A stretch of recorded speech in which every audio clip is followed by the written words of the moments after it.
We took you through the installation today. Remember, we did a takeover. The situation was not ideal when we started here.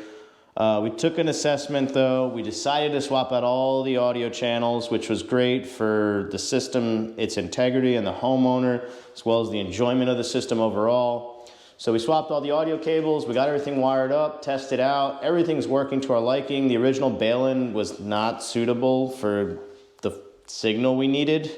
It failed in a few different ways. It was spitting 1080. We should have been spitting 4K. We were having problems enabling certain levels of signal processing from the projector itself, as well as the Denon with this original bail-in.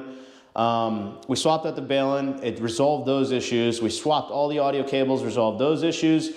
We worked out the ground noise here as well, and we got the system up, running, operable, usable, and calibrated. But like I said, I want to do a final calibration after the room is fully furnished. That'll ensure we're going to get the best quality audio and video experience out of the system within this particular room. One final thing, maybe, if I hate to do this to any company, but I got to be honest. If you see this bail-in, if you see this HDMI extender on Amazon, run far, far away. I've had a few experiences with these now, and I really don't like the way they treat their customers, because their customers are my clients, and my clients are the world to me, so I have to state this.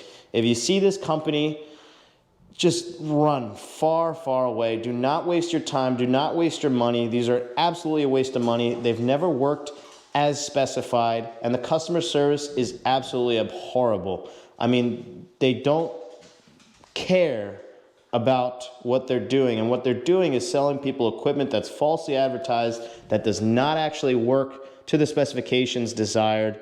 And again, you guys can cut this out if you want, but I have to state this because this is not my first experience with this company. So that would be a wrap. Peace and love from the Wire Ninjas. We'll see you next time. Oh my gosh, is that the Dreamedia van in my neighborhood? What? Wait, Dreamedia, come back! We need you!